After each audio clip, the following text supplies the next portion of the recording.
चाहे जितना दुख पड़े प्यारे, किसी से मत कहो, किसी से मत, चुपचाप मौन होके सह जाओ। तुम्हारा स्वामी विधान करके तुम्हें दुख भेजा है तो बहुत बड़ा उसमें कोई सुख है। वो मंगल भवन है, तुम्हारा मंगल होने नहीं दे सकता। दिखाई दे सकता है कि अब अमंगल हो गया हमारा, अमुक अमुक अमुक, कुछ नहीं। धैर्य पूर्वक अपने मार्ग में सीधे चलते रहो। उसका विधान आया है, वो दुखद हो या सुखद, सुखद है तो हर्षित मत हो, दुखद है तो शोकित मत हो, आगे बढ़ो। देखो ये अध्यात्म है, ये कमर कस लो कि इस जन्म में मुझे इस भव समुद्र से पार होना ही है।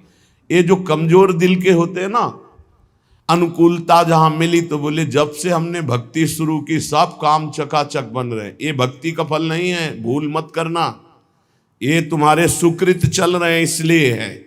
और जिस दिन दुष्कृत का फल आएगा उस दिन भक्ति करते हुए भी कदम रखना मुश्किल हो जाएगा, पग पग पर तुम्हें दुख मिलेगा। इस सिद्धांत को समझ लीजिए तो कभी आप निराश नहीं होंगे, शूरवीर होकर आगे बढ़ते रहेंगे। जो हमारी भक्ति ये नई फसल है और इस फसल की जो आनंद वृत्ति है वो भगवदानंद है, ज्ञानानंद है, अखंडानंद है, प्रेमानंद है। वो ये भोगानंद नहीं है, विषयानंद नहीं कि भगवान की बड़ी कृपा जो चाहो वो भोग मिल गए।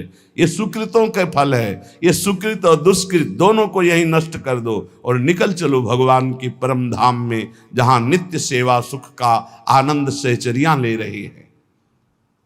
श्रीपाद कह रहे संतर्जयस ताड़यन, कोई मुझे बहुत डांटे, भर्त्सना करे और ताड़यन पिटाई भी कर दे, मुझे कुछ कभी शिकायत नहीं करनी प्रभु से। देख रहे हैं ना, वो उन्होंने विधान किया है ना कि इसको पीटो, तो हम चुपचाप पीट लेंगे, किसी से नहीं कहना। रहीमन मन की मन व्यथा रखिए मन में गोए, सुनिठ ले हैं लोग सब बांटने। इसीलिए असंगो हम, असंग किससे कहें अपने दुख सुख की बात। अपना दिल तो दिलवर को दे दिया, जो बीते सो दिल तो उनके पास है, वो तो जाने दुख सुख की बात, हम क्या जाने। हम तो बस आपके हैं। मौन, अपने विषय में न सुख की बात करे न दुख की, मौन। बात करे तो प्रभु की करे, नहीं तो मौन। मान लीजिए अगर ये मौन आप धारण कर लेंगे तो निकल जाएंगे माया से, नहीं तो किसी की निंदा कर देंगे, किसी का ऐसा कटु वचन बोल देंगे, परुख वचन बोल देंगे, भजन छीण हो जाएगा, भजन करने की वृत्ति नष्ट हो जाएगी। सैकड़ों लोगों के प्रश्न है कि पहले भजन अच्छा होता था अब नहीं होता। उसमें दो बातें होती है, एक तो भजन की ऐसी भूख बढ़ गई है कि अब उतने भजन से नहीं और भजन होना चाहिए। ये उत्तम महापुरुषों की कृपा पात्र भक्तों की वृत्ति होती है। और एक होता है कि आपसे वैष्णव अपराध बन गया, कुसंग हो गया, इस कारण से ऐसा। अगर आपके हृदय में कोई दोष वृत्ति नहीं हो, फिर भजन में ऐसा लगता है कि मेरे से बहुत कम भजन होता है, वैसा भजन नहीं होता जैसा होना। ऐसा बड़े बड़े महापुरुषों को भी अनुभव होता है। ये कोई निंदनीय बात नहीं है, वंदनीय बात है। पर वास्तविक यदि भजन नहीं हो रहा है, वास्तविक यदि आपका रुक गया है आनंद, तो आप ढूंढ लीजिए आपका भोजन गलत है, आपका संग गलत है, आपने कोई वैष्णव निंदा की है, बस यही कारण है। यही खोज लेना, यही सुधार कर लेना, किसी से क्षमा याचना की जरूरत नहीं। अंदर देखो और आचार्य गुरु से प्रार्थना करो, सब ठीक हो जाएगा। बड़े कृपालु हैं, जिन्होंने अपराधी मुझ जैसे को घसीटा तो अब अपराध बन जाएगा तो थोड़ी छोड़ देंगे वो। विश्वास कीजिए, उन्हीं से प्रार्थना कीजिए, नाथ यदि आपको अपराध मोचन कराना है तो भेज दीजिए मुझे उसके पास, या उसको बुला दीजिए, मैं पैर पकड़ लूँ, हाथ जोड़ लूँ यदि अपराध बन गया है, और यदि आप चाहें तो आप क्षमा कर दें, आगे से सावधान रहेंगे। बड़े कृपालु हैं प्रभु, क्षमा कर देते। भजन की वृत्ति को रुकना ये सहन मत कीजिए। समय नहीं है कि आज नहीं तो कल भजन चल पड़ेगा, नहीं, तुरंत वाचिक में आ जाइए, तुरंत वाणियों का गायन कीजिए, नाम कीर्तन कीजिए, ढूंढिए अपराध क्या बना जो आंतरिक हमारा भजन रुक गया, और प्रभु से प्रार्थना करके उसको चलवाइए। वो बड़े कृपालु है, क्षमा कर देंगे। अगर आपने प्रगट में किसी का अपराध किया और वो उपस्थित हो तो जाओ, उनके चरण पकड़ो, उनसे प्रार्थना करो। भजन का रुकना सहन मत करो। बहुत कठिन है भजन करके भगवत प्राप्ति करना। वो हमारे अंदर सरलता पूर्वक भजन चल रहा है, उसको बचाओ। किसी की निंदा मत करना, किसी की अवहेलना मत करना, तुम्हारी कोई निंदा करे, तुम्हारी अवहेलना करे, सह जाना, कह रहे हैं, इसमें कह रहे हैं संतर्जय ताड़यन बंधनन। यदि वो कहीं मुझे बांध दें, मैं बंधना भी स्वीकार कर लूंगा। ऐसा भक्तों को कोई बांधता है क्या? हाँ, बांध देते हैं। तितिक्ष ब्राह्मण की कथा में पढ़िए, उसको बांध दिया। एक सखी बहुत भजनानंदी थी, उसके परिवार के लोग रोज उसे पीटते थे और उसे बांध देते थे। सखूबाई नाम उसका सखी का था। एक सखी बहुत नागरीदास जी के संग में रहकर भजन की वृत्ति उच्च कोटि की सीखी थी, भागमती बाई। उनके पति ही उनके ऊपर सैया लगाकर नवीन रानी के साथ बैठते हुए ऐसा पिटाई करते, इतना कष्ट देते, पर वो उच्च कोटि की ऐसी महान वक्ता, परम सिद्ध बरसाने के जो वास करने वाले अपने नागरीदास जी थे, हरिवंश महाप्रभु के शरणागत, उनके सत्संग से ऐसी उच्च कोटि की दशा प्राप्त थी, उसे कोई फर्क नहीं पड़ा। उसके कष्ट देने के लिए उसके ऊपर सैया लगाते, राजा थे, और नवीन रानी के साथ उसके ऊपर बैठते, उपद्रव करते, मारते, पीटते, लेकिन वो सम रहती। संतर्जय ताड़यन बंधनन, शांत, वो देख रहा है, बस तुमको यही सोचना, वो देख रहा है, मेरा स्वामी देख रहा है, वो देखते हुए मौन है ना, वो चाह रहा है ना, तो तेरा किया मीठा लगे, बस बात समझ लो। इतना तो बहुत बड़ी वस्तु प्राप्त होगी, बहुत बड़ी। एक मिट्टी जब कुम्हार को अर्पित हो जाती है तो पीट पीट कर एक छोटा राई भर भी दाना नहीं रहने देता, क्योंकि राई भर भी अगर दाना रहा वहीं से मटकी फूट जाएगी, राई भर भी अहंकार रहा वहीं से भक्ति रस निकल जाएगा। पीट पीट के उसको एकदम बराबर, फिर भी चैन नहीं, जल डाल के रौंदा, फिर भी चैन नहीं, हाथों से मल कर अपने अनुसार बनाया, फिर चाक पे चढ़ाया, जो चाहा आकार दिया, सूर्य के ताप में तपाया, फिर उसको दहकते हुए आवे के बीच में रख के पकाया, फिर उसमें रस रखने लायक क्षमता आ गई उस मिट्टी में। ऐसे ही हम जब संत महापुरुषों को, श्री भगवान को समर्पित होते हैं तो ये सब होगा। रस रखने लायक हृदय तभी होता है जब आवे में तपता है, इसलिए तैयार रहो। तभी नागरीदास जी ने कहा, बड़ो ही कठिन है भजन ढिग डरिबो। एक सूरवीर योद्धा की तरह जैसे उसके अंग घाव से युक्त होते हैं, वो कदम पीछे नहीं आगे ही बढ़ाता है, ऐसे भजनानंदी चाहिए। चाहे मुझे चोर कहा जाए, पतित कहा जाए, गाली दिया जाए, मुझे मारा जाए, बांध लिया जाए, तो भी मैं भगवान पर दोषारोपण नहीं करूंगा। मैं यही निश्चय करूंगा, प्रभु मेरे देख रहे हैं, जोई जोई प्यारो करे सोई मोई भावे, उनका विधान परम मंगलमय है। अंतः क्लेश मतीव दुस्सह तरम प्राप्नोति नाना विधई।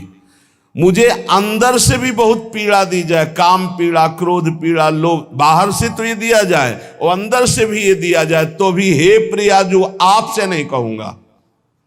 प्रेम में कभी शिकवा शिकायत नहीं होती, ना इष्ट से और अपने प्रीतम के विधान से दिए हुए कष्ट को हम दूसरे से कह दें। धिक्कार है हमारी प्रीति को, प्रीतम सहावे और मैं दूसरे से शिकायत करूं? नहीं, हर विधान आपका सहूं। ये प्रेम है मस्ती का, ये लज्जू पंजू ऐसे काम नहीं है इनके। ये तो देखते हैं पैर धर के, अगर गर्म लगा तो हटा लेंगे, मत रखना गर्म ही गर्म है। और छाती मजबूत करके कि आग पे चलूंगा, तो पैर रखोगे तो चंदन हो जाएगा आग में भी। पूरे जीवन की बात कह रहा हूं, पूरे जीवन की। सोचो उस समय जब 13 वर्ष की अवस्था है और घर से निकले थे, कोई साथी नहीं है, कोई समझाने वाला नहीं, और आज इतना जीवन हो गया, इसी यार के सहारे हुआ है। इसी यार, ना 1 रुपया कभी था, न रहा है और न रहेगा। प्रेमानंद का 1 रुपया नहीं है, प्रेमानंद की 1 वस्तु नहीं, ना रहा ना रहेगा। हाँ, प्रेमानंद की सब वस्तुएं हैं, ना होते हुए भी पूरा विश्व मेरा। क्यों? प्रेमानंद भगवान का है, भगवदानंद को प्रेमानंद कहते। वही संपत्ति जीवन भर एक ही साथी रहा है। और हे नाथ, ऐसी कृपा करना, अब दूसरा साथी बने ना। अब आओ तो मृत्यु रूप में ही आओ, और किसी रूप में मत आना। साथी हो तो आपका साथ हो, सर्वहरण करने वालों में मैं मृत्यु हूं, बस उस रूप का इंतजार है, आओ उस रूप में और समेट लो अपनी लीला। बस कभी किसी से शिकायत, कभी किसी ने कैसे हो, आनंद है। नहीं सुना है किडनी खराब है तो सुना ही होगा, कोई दुख नहीं, कोई दुख नहीं।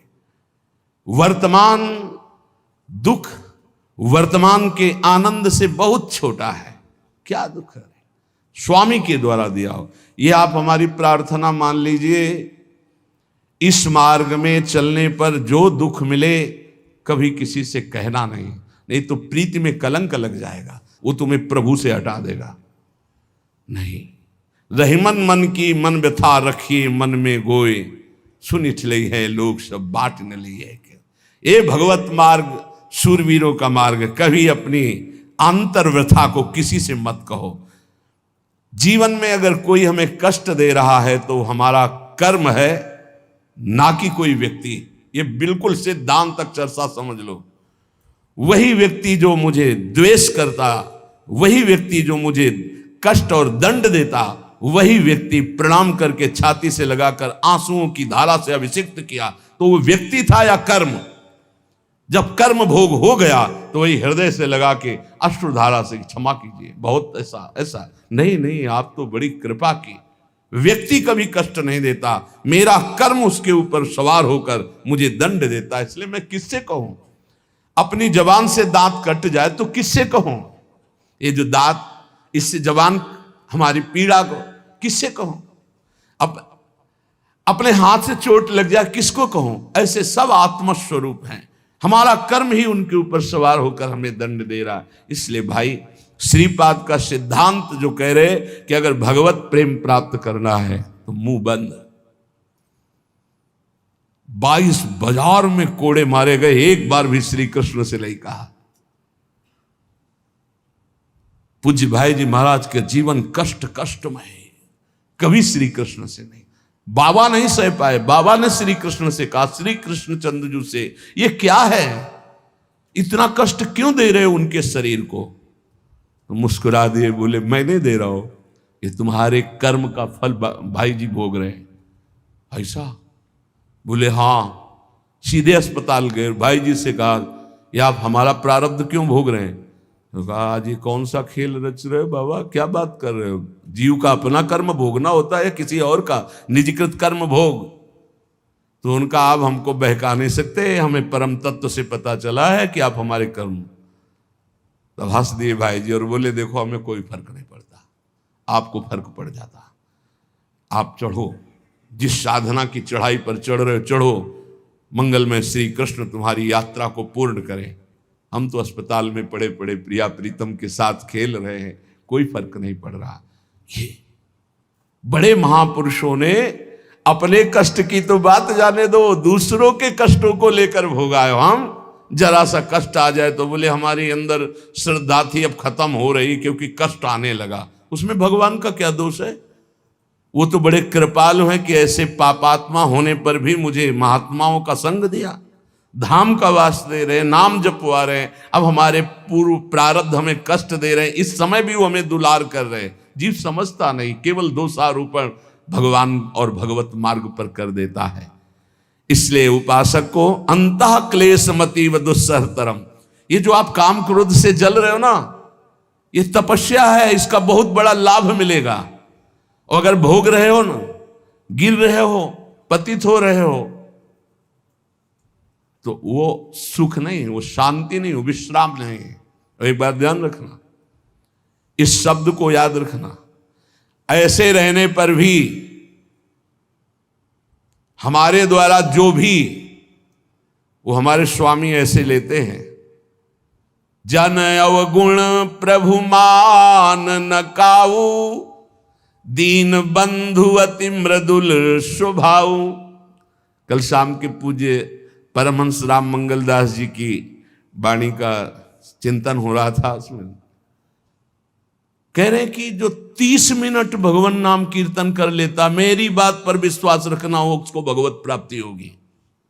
24 घंटे में 30 मिनट नाम कीर्तन कर लेता है और अन्य समय वो विस्मरण रखता है तो 30 मिनट का नाम कीर्तन उसे भगवत प्राप्ति करा देगा। तुम्हें जो पाठ प्रिय हो 30 मिनट पाठ कर लोगे, भगवत प्राप्ति हो जाए, कर लो।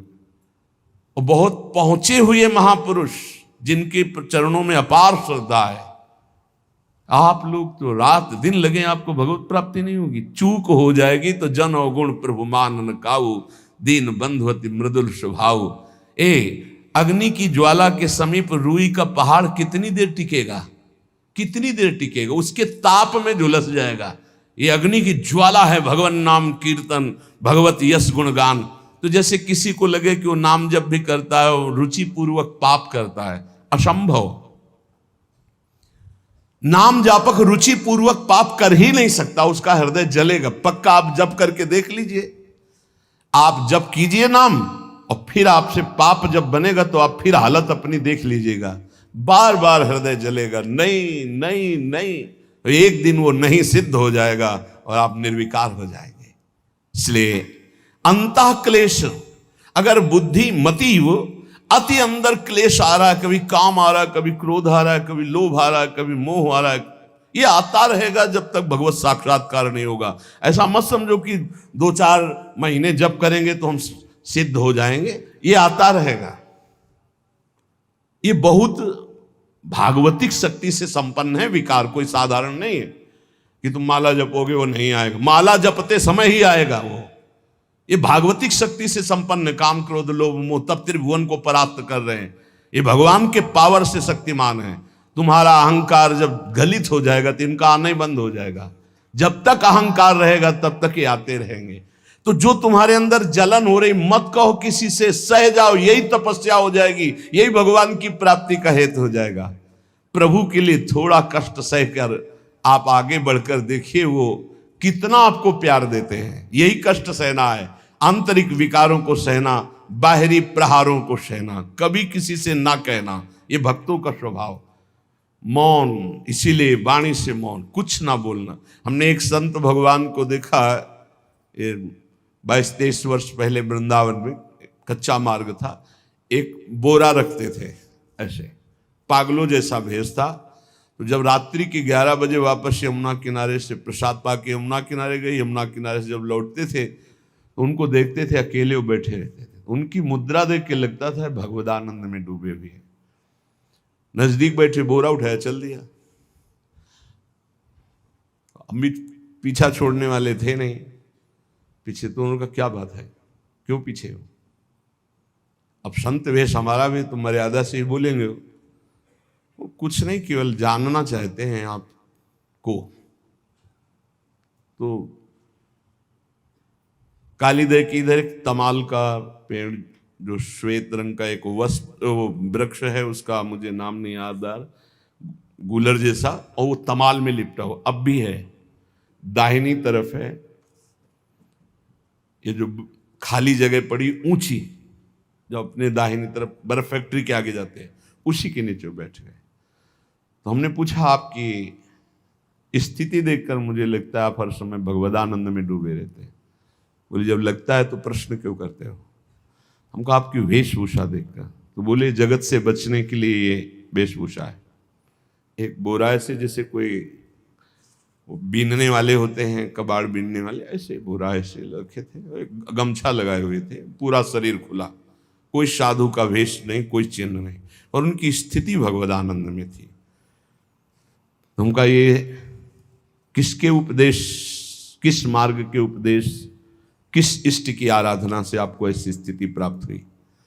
बोले प्रथम पूज्य श्री स्वामी राम सुखदास जी महाराज का सत्संग हुआ, इष्ट देव श्री कृष्ण, इष्ट ग्रंथ गीता, उसी की कृपा से मुझे ऐसा, मैं भारत के हर तीर्थों में वास करता हूँ, भ्रमण करता हूँ, असंग रहता हूँ, और यही वेशभूषा रहती है बड़ा अंदर से। तो भोजन प्रारब्धवशात जो सामने आ जाता है उसे पा लेता हूँ, नहीं आता भूखा रहता हूँ। तो कहा अगर हम मधुकरी ले आवें कभी आप जिससे तो पालेंगे, बोले दे देंगे तो पालेंगे।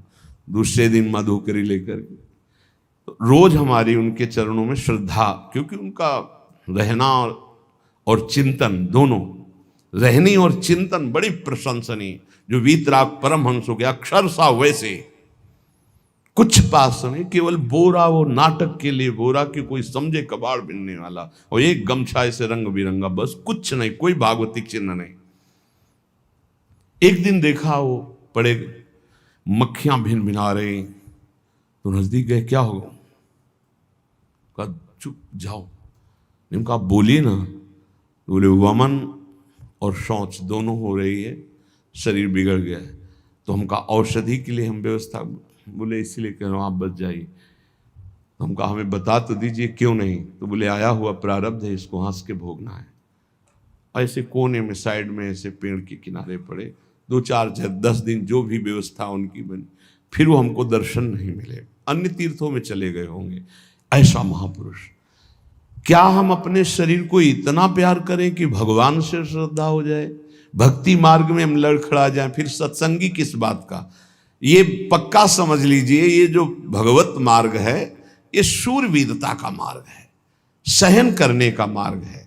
जितने भी महापुरुषों के चरित्र हैं आप पढ़ करके देख लीजिए, भगवान के चरित्र से भी ज्यादा लाभ भक्त चरित्र सुनने से इसलिए होता है कि हमको लगता है कि हमारे जैसा जन्म लेकर इतना कष्ट सहकर इस ऊंचाई पर पहुंचे, ये बड़ी बात है कि वो जीवत्व से हमारी तरह पैदा होकर ईश्वत्व को जाता है। इसलिए भक्त चरित्र में विशेष बल हमको प्राप्त होता है। क्या क्या कष्ट सहते, और आप खुद देख लीजिए, आपको जितना कष्ट है उससे बड़ा सुख है कि नहीं, अंदर देख लीजिएगा तो इसी से अनुमान लगा लीजिए, जितना बड़ा कष्ट उससे कई गुना बड़ा सुख भगवान देते हैं, तभी वो उनका यश गाते रहते हैं। ऐसे थोड़ी होता है कि हमारे भगवान का हम भजन करते, हमारे साथ न्याय नहीं हुआ। न्याय तो सही बात नहीं हुआ, नहीं तो तुम्हारी दुर्गति हो जाती। सही बात में उन्होंने न्याय नहीं किया, पक्षपात किया है तुम्हारा। अगर वो सही न्याय करते तो ईमानदारी से कहते हैं, केवल नरक के कीड़ा ही बनना पड़ता और कुछ नहीं है। खूब देख लो, डबल चेहरा होता है, एक सामने का चेहरा देख रहे हो और एक एकांत का चेहरा होता है, डबल चेहरा होता है। और भगवान डबल रखो चाहे तिबल, सब देखते हैं। सब हम बैठे हुए देख लो ईमानदारी से वृंदावन की भूमि में, एक चेहरा है जय श्री राधे, और एक चेहरा है जो राक्षस है अंदर बैठा। देख लो, अंदर देख लो, बिल्कुल इस समय सीसी कैमरे में हो, अंदर देख लो, एक राक्षस बैठा है। और उस राक्षस ने जो जो करवाया, आप लिखो रजिस्टर में, तुम्हें याद है जितना, और इसके बाद आप न्यायाधीश बनो, फिर आपकी क्या दुर्गति होती उसका। इससे ऐसे होता है, हे प्रभु, तभी त्राहिमाम मचता है, तब उनकी कृपा नजर आती है। कि बोले भगवान ने न्याय नहीं किया, हम कहते सच्ची बात तुम कह रहे हो प्यारे, न्याय नहीं किया इसीलिए बचे हुए हो। अगर वो न्याय कर देता, पक्षपात न लेता तुम्हारा, तब तुम्हारे होश उड़ते, चाहे जो कोई हो, अपना रजिस्टर जांच के देख लो। इसलिए कहते हैं कि सबकी जीवनी शुक्ल पक्ष की लिखी जाती है, कृष्ण पक्ष की तो केवल उसी की छाती जानती, दूसरा नहीं। हृदय में जितने विकार, हृदय में जितना अंधकार, हृदय में जितना कूड़ा करकट, वो तो हम जानते हैं कि हमारी स्वामिनी की कृपा ने कितना निर्मल किया है। तब उनकी स्वामिनी जू मुझ जैसे अपराधी के अपराधों का विस्मरण करके आप ऐसी कृपा, तो आपको लगता है कि संतों की एक दैन्य भाषा होती है। नहीं, ईमानदारी से संत कभी झूठ नहीं बोलते। जैसे कह रहे हैं कि मौसम कौन कुटिल खलकामी, तो अंतर ये होता है कि आंख में जैसे थोड़ा पड़े तो बहुत बुरा लगता है, और पीठ में इतना बड़ा तिनका चला जाए तो कुछ समझ में नहीं आता। संतों का हृदय आंख जैसा होता है, थोड़ी सी भी गलती में हाय हाय मच जाता है, धिक्कार है तुम्हारे जीवन को, अपने को तुम क्या समझते हो और क्या है तुम्हारे अंदर विचार। और जो मलिन अंतःकरण वाला था, भारी भारी पाप करके भी उसको पश्चाताप नहीं होता। संत जनों को एक पाप की जरा सी वृत्ति की आभास स्फुरना, वो पूरा पाप नजर आने लगता है उनको, क्योंकि इतना निर्मल हृदय होता है। तो सच्ची कहते हैं कि जैसे घोड़ों की लगाम पकड़े हुए श्री कृष्ण अर्जुन की बैठे हैं, ऐसे अपने भक्तों की लगाम पकड़कर बैठ जाते हैं, तो यात्रा अध्यात्म की ऊंचाई की चलती, किसी की सामर्थ्य नहीं। इसलिए सब भक्त ऐसे तो आपको मिलेंगे। जहां सामर्थ्य की बात है वहां केवल श्री भगवान की कृपा है। इसलिए बाहर की पीड़ा और अंतर की पीड़ा, अपने प्रीतम के द्वारा दी हुई मानकर सह जाओ तो आगे प्रीतम तुम्हारा स्वागत करने के लिए खड़े, पक्का समझ लेना, पक्का। और वो देंगे ये पीड़ा। क्यों देंगे? इसी पीड़ा में पता चलता है कि तुम्हारे मन की सुई किधर जा रही है। प्रताप राय जी महाभागवत थे, बड़ा चरित्र है। उनके यहां एक व्यापार चलता था कुल परंपरा से कि आपको अगर रुपए की जरूरत है तो आप अपना स्वर्ण आभूषण या कुछ रख जाइए गिरवी और रुपया ले जाइए, और ब्याज से तो रुपया दे जाइए, अपने मूल गिरवी ले जाइए जो रख के गए हो। यही उनकी कुल परंपरा से चल। तो उसी के आधार पर वो कुल परंपरागत कर्म कर रहे थे, निरंतर नाम जब भगवत आराधन में मगन। अब नाम जब भगवत आराधना और ईमानदारी से कार्य तो बड़ा सब खूब धन संपत्ति, बहुत आनंद और भक्तजनों के खूब भोजन होते, भंडारे होते। तो जो चिढ़ने वाले जलने वाले लोग हैं वो जलते थे कि करता तो ये कुछ है नहीं, खूब जय जय मच रही है चारों तरफ, इसको नष्ट किया जाए। ये किसने बीज बोया? अरे बोले दुष्ट स्वभाव ने। नहीं नहीं नहीं नहीं, भगवान ने। किनको हुस्काया? डंडे को। क्यों? अब झंडा फहराओ मेरे भक्त के यश का। उनके हृदय में जलन हुई। वहां का काजी और मिल गए 3 लोग और उन्होंने कहा कि इसको नष्ट किया जाए। बोले बस आप सहयोग दो, नष्ट तो पक्का। बोले कैसे? बोले प्लान तो सब हमारा बन गया है। अब झोली में कंकड़ भरे, और प्रताप राय जी बेटी का ब्याह है, 10,000 मुद्रा चाहिए। बोले गिरवी? बोले है स्वर्ण मुद्राएं। अब वो इतने ईमानदार विश्वास, बोले बॉक्स रखा रहता है उसी में रख दो, दस्तखत करो, 10,000 रुपये लो, ब्याज से दे जाना, अपना ले जाना। थोड़ी देर बाद दूसरा आया ऐसे, फिर तीसरा आया, वो तो उनका व्यापारी था। 5 दिन बाद वापस आया और काम बन गया, ब्याज सहित ये रुपये लो, हमारा आभूषण वापस करो। बोले जहां रख गए थे वैसे उठा लो। बाक्स से उठाया ऐसे, अरे देखो कितना नाटक करता है, माला जपता है, भगत बनता है, हमारे स्वर्ण आभूषण हटाकर कंकड़ पत्थर भर दिए। अब लोग तो आश्चर्यचकित हो रहे थे कि ये भगत जी तो ऐसे है नहीं। इतने में दूसरा आया, उसने भी वही नाटक शुरू। तीसरा आया, उस अब तो पक्का हो गया कि पाखंड करता है। लोगों की श्रद्धा को कपूर कहा गया है। कपूर ऐसे बाहर रखो ना तो उड़ जाता है ना, ऐसे ही श्रद्धा है। अगर उसको आप मजबूती, विश्वास की मजबूती में नहीं रखोगे तो श्रद्धा उड़ जाएगी। अब तो सब कहने लगे कि प्रताप राय तो बहुत ही पाखंडी निकला। अब हाहाकार मच गया। इसके बाद काजी, वो तो सब मिले हुए थे, काजी ने बादशाह के सामने बात पेश की। काजी के इशारे से बादशाह ने हुक्म दिया इनको बंदी बना लिया जाए, सारी संपत्ति जब्त कर ली जाए। अब राज सैनिक बंदी बना लिए प्रताप राय जी को, सारी संपत्ति जब्त होने लगी। तो उन्होंने अपनी पत्नी से इशारे से कहा ठाकुर जी लो और भाग जाओ अपने मायके, ठाकुर जी को बचाओ। ऐसी स्थिति में याद क्या है? ठाकुर जी को बचाओ, उनका भोग राग चलता रहेगा, हम तो जेल में कष्ट भोग लेंगे। ऐसा ही हुआ। वो पीछे की खिड़की से अपने ठाकुर जी को लेके सब तहस नहस हो गया। म्लेच्छ सेना साहब नष्ट भ्रष्ट कर दिया, बंदी बनाया, उनको ले गए, जेल में डाल दिया। कुछ लोगों ने कहा कि महाराज अभी ठाकुर जी अष्ट धातु के हैं, बहुत महंगे हैं, उनकी पत्नी इसीलिए लेके भाग गई है। मायके से पत्नी को भी बंदी बनाया, ठाकुर जी को भी संपत्ति के रूप में जब्त किया, और जहां संपत्ति थी वहां गोदाम में ठाकुर जी को ऐसे जिससे संपत्ति डाल दी वैसे डाल दी। जब पत्नी नजदीक हथकड़ी बेड़ियों के सहित, और वो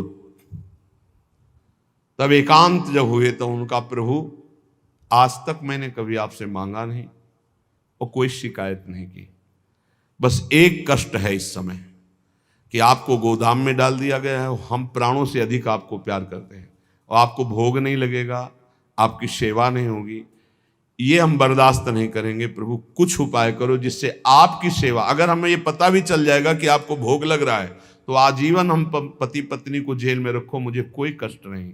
प्रभु ये सब कुछ हुआ, मुझे कोई कष्ट नहीं, आपको भोग नहीं लगेगा, इस बात से मैं जीवित नहीं रह पाऊंगा। भगवान देर थोड़ी लगी युगल सरकार गलवैया दिए हुए, इस स्थिति में भी तुम्हें मेरी चिंता है। तुम्हें अपने अपमान की, अपनी संपत्ति जब्त की, अपने जेल की, दुख की कोई चिंता नहीं, मेरी चिंता है। वही साक्षात्कार हुआ। अब तत्काल, अब वो तो चाबी बदलने वाले हैं ना। ज्ञानी मूढ़ न कोय, जस जय का रघुपत करे, तस ताही क्षण होए। बोले भियस महेश तब, ज्ञानी मूढ़ न कोय।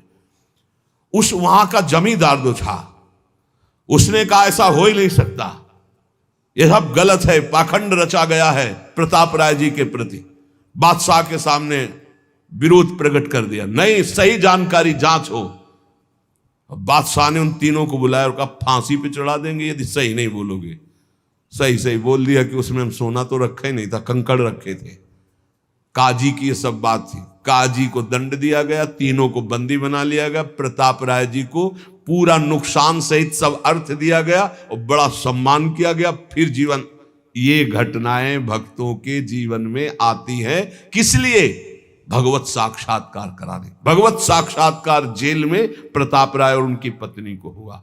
इसलिए उपासक को कितनी भी परिस्थिति कष्ट की आवे, वो तुम्हारे आनंद का वर्धन करने वाले बनेगी, विश्वास रख लीजिए। बस किसी से सहयोग मत मांगना और किसी को अपनी बात मत कहना। प्रताप राय जी ने किसी से भी नहीं कहा, कुछ भी नहीं बोले, केवल प्रभु से कहा कि आपकी सेवा अगर हमको कान में सुनने को मिल जाएगी कि आपका भोग लग रहा है तो मुझे कोई कष्ट नहीं होगा, लेकिन ये मैं नहीं सह पाऊंगा कि आप गोदाम में ऐसे, क्योंकि मैं जीवन भर आपको दुलार करता रहा हूं प्रभु। अब आपके सारे दुख, आपकी सारी चिंताएं समाप्त हो जाएंगी।